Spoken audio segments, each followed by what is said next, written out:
Hey, hello, it's me, it's Craig, and it's Flooded, making sure I'm not coming out the speakers.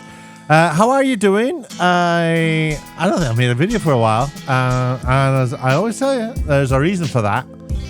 But I was just sitting down, you know, the algorithm works on YouTube, and I was offered a video, and the video was this one, the Jordon Peterson with Oliver Anthony, and I started watching it. I thought, you know what? I'm gonna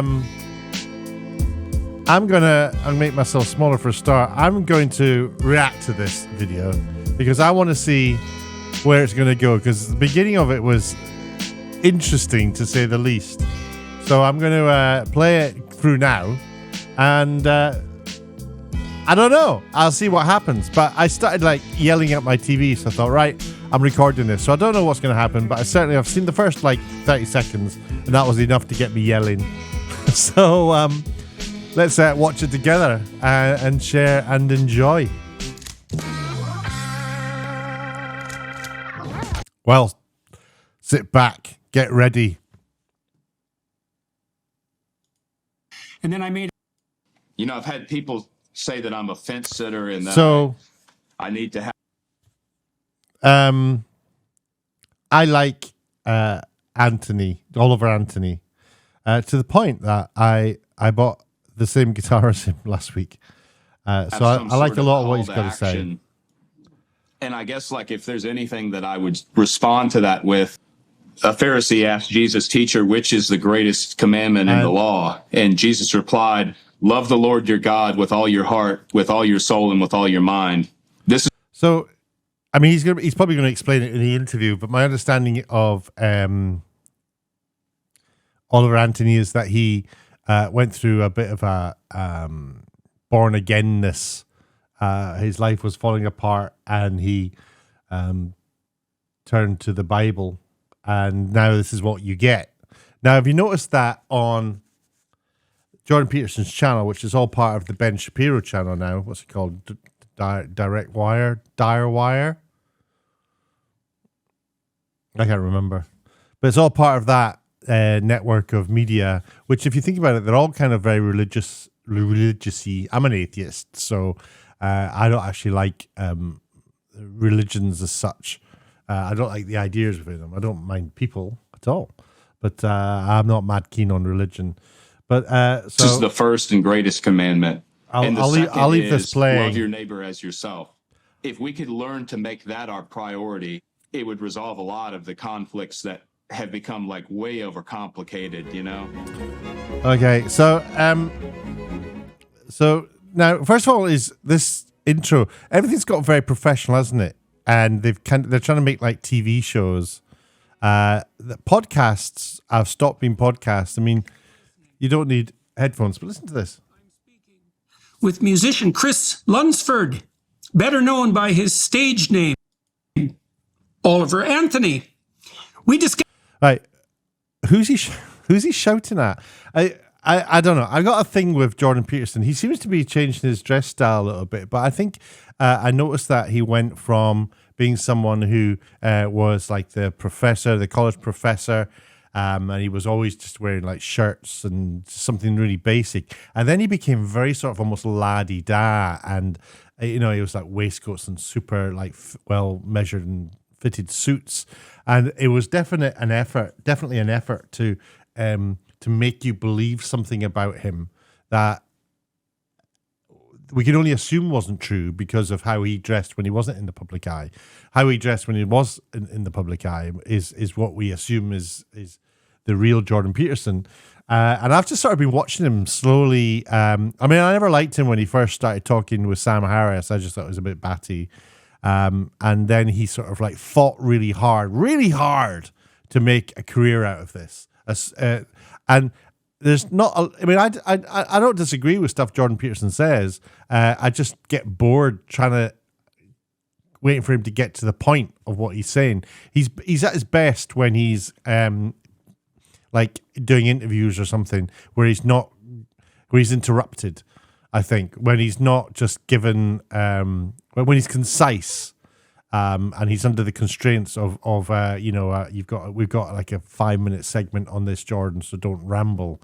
Whereas on live stage, he rambles like crazy, and it's very performative. And I think the clothing was very performative. This is a little bit more subdued, and it almost got clown-like. And then, almost bizarrely, he started dressing like a clown with his suit with the different colors in different halves.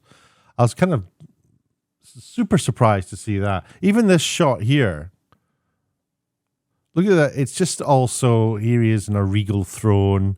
He's got books there. He's learned.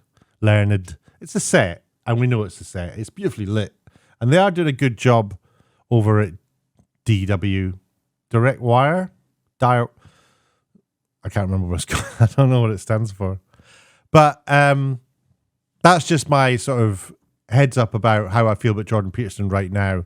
I think he kind of lost it. When he started talking about God, that's when I started thinking, oh, mate, you are not being very clear at all.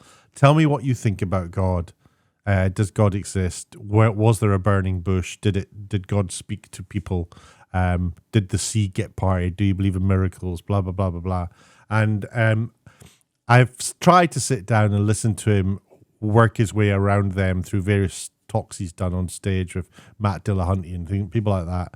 And it's just rambles. It's a ramble, and I hate it. So I have a mistrust of Jordan Peterson. I guess that's what I'm trying to say. Let's watch this chat with Oliver Anthony. Discuss the balance between vision and efficiency. Sorry, the other thing is, this is something they do on Dire Wire or whatever, it's Direct Wire. This is what they do. They have this shot here. This is like he's talking to somebody off camera. This is called an off-camera interview shot. He's looking to somebody to the right of frame. And you wouldn't ever use this in a piece to camera, which is what this is. In artistic and commercial endeavors. Why Chris's hit song, Rich Men North of Richmond, It looks. I think he's reading an autocue as well. has resonated teleprompter. so broadly and so quickly. Yeah, you can see his eyes moving. He's reading a teleprompter. He now looks like he's going off script. The way honest expression through music can combat Yeah, he's squinting at the screen. demoralization. How politics have become confused with the sacred.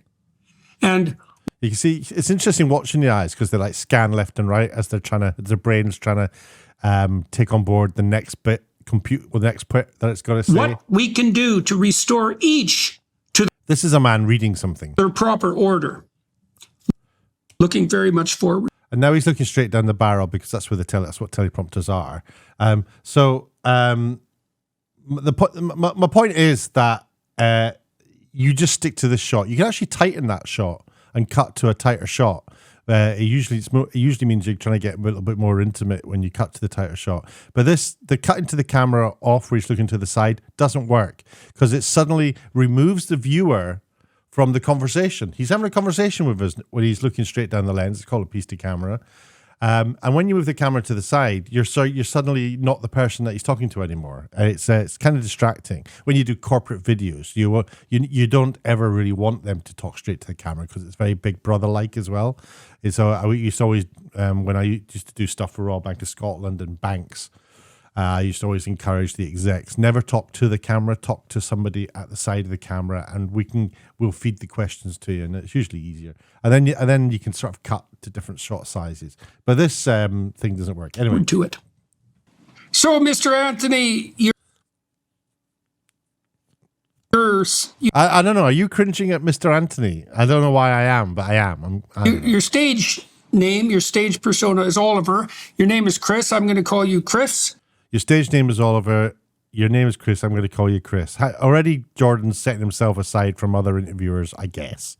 If his stage name's Anthony, call him Anthony. That's his stage name. By the way, Jordan's real name is Darren. Darren Peterson. You're going to call me Jordon? So here's something you... It's like usually you ask somebody's permission to do that, don't you? Now, what's about to happen is we've just been introduced. Here is my guest.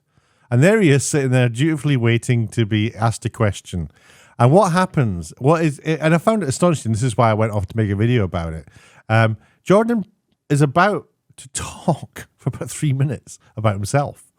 It's really amazing that he does this. He's terrible at interviews. You might not know about me, and I don't care. My first question is about me. Maybe you want to know it, maybe not. I've been collecting country and Western music. He's talking about country and Western for some reason. Anthony's country. For about 30 years, something like that. Country and Western's all down. It's not country music. There's nothing wrong with country and Western. It's just not the same as what he's. It almost looks like Anthony is. I had a roommate from Southern Alberta in college in Montreal. I wasn't really a country and Western fan at that point. Fascinating. So we've tuned into an interview with Oliver Anthony to learn about Jordon Peterson some more. Okay. He really liked Hank Williams, and I started listening to Hank Williams, and I thought, oh my God, man, this is great. Man. And when I moved to Boston, I started collecting old vinyl So far, no relevance to this whatsoever. records. Of course, I had records when I was a kid. Yeah. But Oliver said, yeah, everyone. in the 90s in Boston, you could pick up vinyl for like $3 for $1. It was dirt cheap. So I used to go into the record stores and pick up any old weird looking album, usually from the 50s, 40s through Ask the me 60s. A question. And I built a question of country and Western music. And then I made a couple of CDs. Oh, tell me more about things that you do and have done and like. Presents. And I actually have a Spotify. I have a Spotify playlist that's. He's now advertising his Spotify playlist. 29 hours long now with 600 songs on it that I've collected for 40 years. Right. 600 songs. My wife and I listen to it a lot in the car. It's real good driving music. And I'm going to just list some of the characters here we go. that I listen to. You're familiar with all these guys, but a lot of people watching and listening won't be, and they should be. There's Hank Williams, of course. Bill Monroe and his Kentucky Boys. Never heard of him. Coulter Wall's a new guy from Saskatchewan. He's never heard of him. He's great. Yeah, is this country western though? I mean, what's this? Okay, this is interesting. My son played one of his songs to open my lectures for 11 shows. Fascinating. Thanks, Jordan. This year, that was really fun. Yeah, that sounds like fun. Johnny Horton. Never heard of him. Tex Ritter, Hank Snow, Flat and Scruggs, the I might have to look this playlist up because this is good. Carter Family, Jimmy Rogers, the Stanley Brothers, Roy Acuff, Hackberry Ramblers, Gypsy Kings, Leon Redbone, Gypsy Kings, etc. Great country and western music from the Gypsy Kings. Watched the Ken Burns country music documentary, which is absolutely great. It's just brilliant. 8 2-hour episodes. Just going to do a time check. 3 minutes 46. Not a peep out of Oliver Anthony yet. And I've done a couple of shows at the Grand Ole Opry in Nashville. You have? So that was fun. There's a great bar there called Robert's Western World that I go to when I go down. Are you looking forward to hearing anything from Oliver Anthony? Or is this not? Maybe I've got it wrong. Is this not what this is about? This is not about. Are the guests like MacGuffins? It's like, and also just the jumping on the trend thing. I guess we all do it. We all have to do it.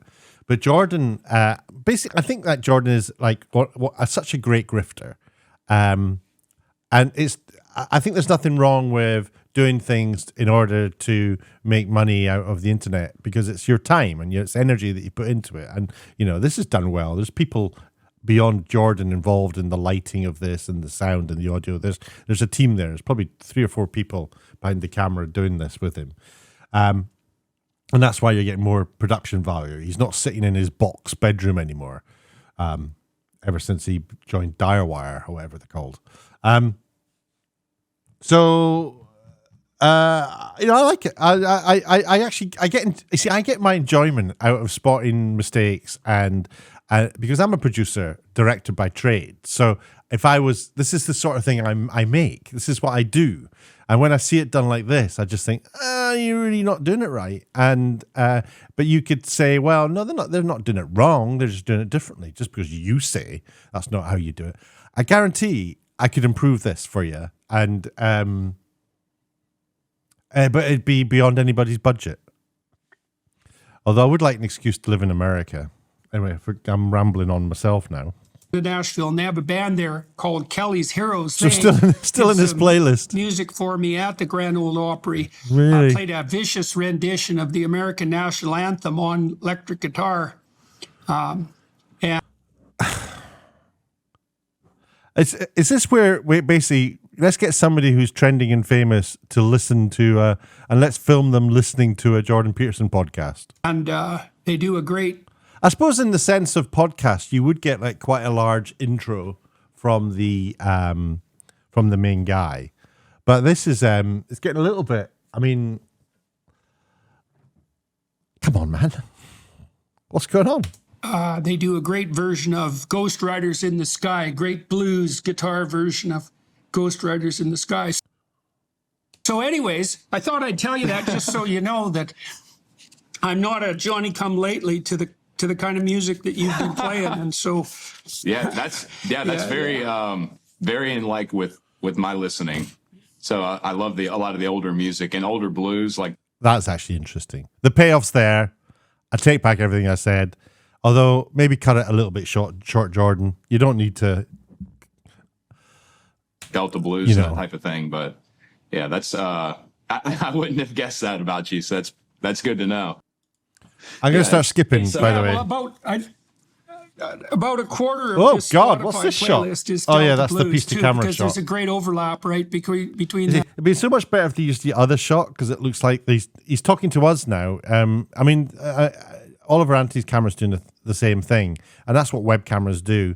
They would talk to the camera. Tradition and the kind of music that you're interested in, and it's a. You said that too. I mean, saw it's a that lovely really shot. portrayed It's a well. lovely For shot. example, I don't know if you've seen the new Elvis movie, a relatively new Elvis movie, which I thought blues connection genre. We're all the beneficiaries of that. You know. What has he got? So what's he looking at? So something you may look at adding to your playlist or looking up that I think you'd find interesting is Look at him listening intently to, what you're going to say about playlists. Tell me about playlists. It's an intellectual face. I don't know who the group is in the video. The Monkees. Listen to the Monkees, and you've got to check out the Goodies, Jordon. Yeah, the Goodies. And Blur. Have you heard Blur? Yeah, Blur. Yeah, interesting. Video, but if you go on YouTube, it's called Carpathian Folk Music.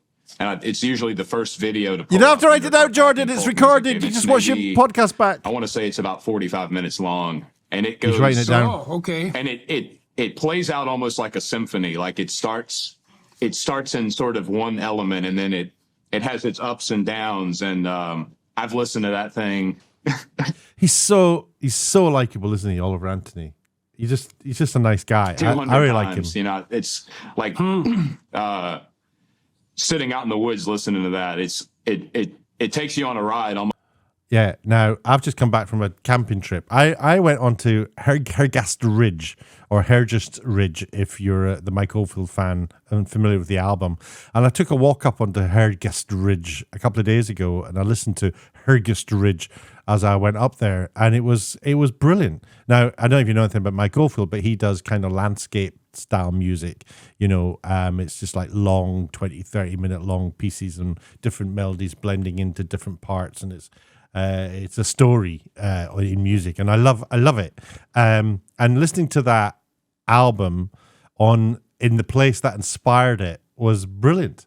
Highly recommended experience if you want to get yourselves to Hergast Ridge. It's on the border of Wales and England, and it's fantastic. Almost the way like Beethoven would, but it reminds me kind of almost a lot of the older country and blues. It's a very weird. Write down Beethoven. It's a very weird element, but it's got a lot of the sort of bluegrass elements to it, fiddle and upright bass and stuff like that. You ought to check it out. Upright bass. I will 100% check that out. 80% check it out, Jordon. One of the things that's really quite a mystery about music, and I can't quite figure it out, is, you know, I like classical music. I listen to a lot of music in the car. And classical music's hard to listen to in a car because it's got such an immense dynamic makes you go to sleep. But, you know, classical music is obviously listen to opera in the extremely car. It's good. sophisticated and complex and brilliant and reaches up into the stratosphere. Yeah. We've heard it. Yeah. There's dead simple music. Yep. that manages Dead exactly simple. the same thing. I mean, Johnny Like Cash is a great example of Yeah, that. dead simple. Well, in the Ken Burns documentary, you find out when Johnny Cash first started, I mean, his musicians could barely play at all. You know, they knew like 3 chords. Of course, the Sex Pistols were like that too. And weirdly enough, the Sex Pistols were not like Johnny Cash. Johnny Cash was a brilliant songwriter, and they were simple chords. The Sex Pistols were simple chords, but all music simple chords, really. All pop music simple chords, usually. And I don't get this exactly, is that there's... And that's the thing to remember. Johnny Cash was pop music back in the day. You know, so were the Sex Pistols, all pop music. There's one of the hallmarks of musical genius is authenticity and genuineness, right? So you can... I don't know if that's what the Beatles had at all. So maybe they weren't geniuses, according to Jordon. I don't know. I don't know if that's true, what you just said. Take a really simple melody and you can do something stunningly brilliant with it. Hank Williams is great at that. And it gives it a depth that's timeless, right? It doesn't age, well, which is what timeless means, of course, but... Yeah, I'm just gonna go and get the guitar that Oliver Anty plays, and I'm gonna show you how simple his song is. It is ridiculously simple. I'll just go and get it. This is the guitar that is played by Oliver Anthony. It's a GS200. It's a Gretsch GS200. You can see that. It's a Gretsch. Oh, it's not focusing on it. But there's a better shot of it. Beautiful thing.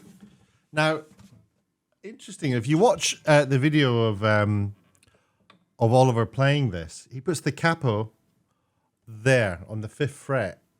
But I think you need to put it on the 3rd fret to get the same key. So I'm not sure how he's tuned his, but you do need to tune it. I think he's tuned it here. Yeah, that's the right key. So this is the chorus to his song.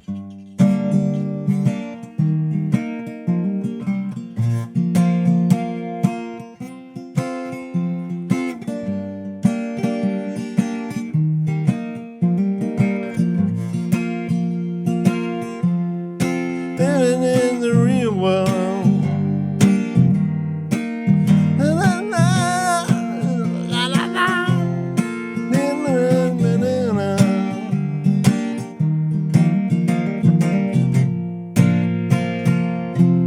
So my point is that it's so simple. It's almost like, ha, ha.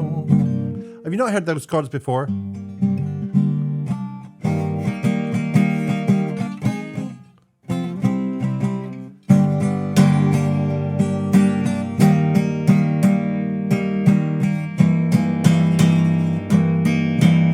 It's important, isn't it?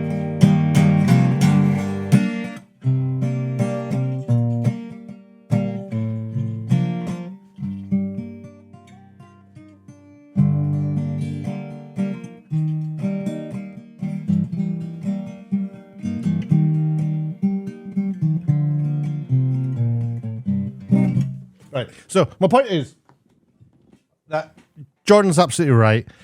These are very, very simple songs, but that's got not a lot to do with it, because the complexity comes from when you know what to do with those.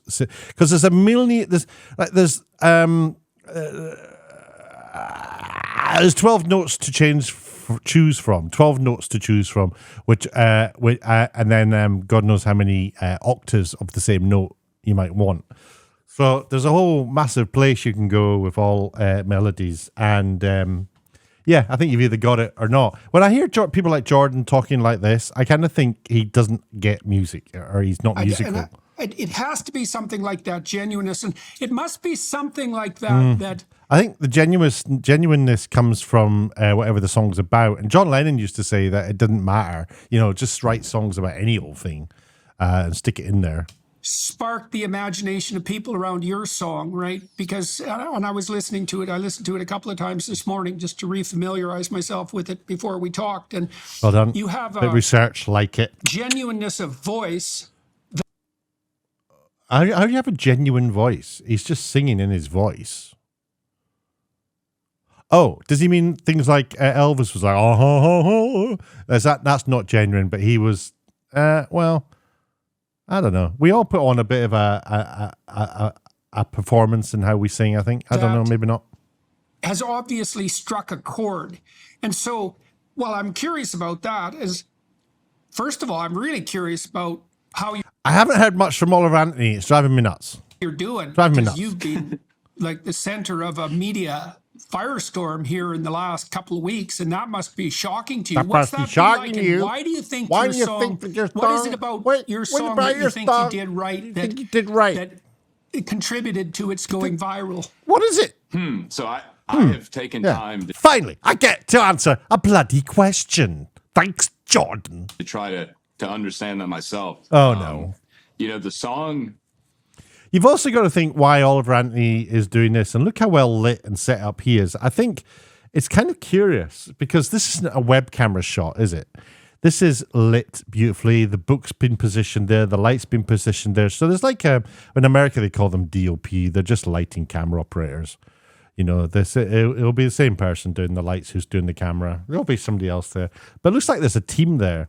So it's very possible that because Jord, it's just to do with the fact that Oliver probably wasn't able to go to where Jordon is, and Jordon wasn't able to go to where he is. So instead, they sent teams out to these places because he's got backlighting, he's got like a key light, and it's a really nice job. They're really getting the pros in to do the technical side of it, but the directing's a bit ropey, in my opinion. The song skyrocketed in a way that there's been accusations that it was propped up, almost propped on up. An industry plant, because it was like we posted the song on we recorded it on a Saturday. The other thing is that I haven't really got is that Oliver Anthony came out as wanting to be sort of not left or the right, and he'll probably talks about this in his interview, and I will go and watch the thing in its entirety. I am going to end this here because if you want to go watch that video, I'll put a link down in the description, because I've talked for 20 minutes now about this, what we're getting so far. We're only in 8 minutes 50, so I could just ramble on and on and on about this, although I do notice that they've chapterized it. So let me just see if I can find a section where he talks about something else. Why God? So in this video, they're covering what caused it to go viral, the ideology behind selling out, turning down $8 million, what really matters. Oh, that's just very interesting. The personal impact of touching on people's hardship, advice on living in the public sphere, the sacred. Oh my God, is that going to be Jordon giving him advice? Dr. Peterson's friend Chris, how the story impacted Oliver. Dr. Peterson's friend Chris. I know it's a bit cringy. It's all like Dr. Peterson. Dr. Peterson. Does he call himself Dr. Peterson? Jordan Peterson. Where you place your faith, staving off the ease of bitterness, Republicans and Democrats, where we are right now. It looks like it's going to be like a great interview. All those. I'm just reading the list. Go and watch it yourselves. I'm going to wrap this up here. Let me know what you think. I mean, obviously, I know that, if you're a big fan of Jordan Peterson and a big fan of Oliver Anthony, you might think, oh, why are you talking negatively about anything at all? Because that's what I do. I'm not, I can't, I like a lot of what Jordan Peterson does. I love Oliver Anthony, but I'm not somebody who's going to sit and shut up and just because they're my friends, not criticize anything they do. My criticism is usually of people's work. And sometimes that can bleed into sort of a personal criticism just because part of their work is what they're buying or what they're saying or what they're doing.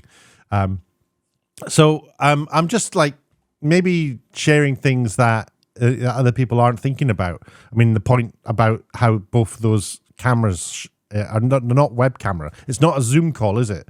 And they're both talking directly to camera. So they're probably in a mobile phone call, to be honest. I see Jordan's got his headphones in. So I don't know how they're doing it. But technically it's done pretty well. But there is lighting. It is considered photography if you want to be really pretentious. And look how nice it looks. Anyway, that's just my point. Do with it as you will. Interested to know what you think. Try and be nice. I'm not trying to have a go at anybody here. So you don't have to be nice. You can be horrible if you want, but that just doesn't make it through. Obviously, I'm not going to have people being horrible in the comment section of my videos, not when I'm this small.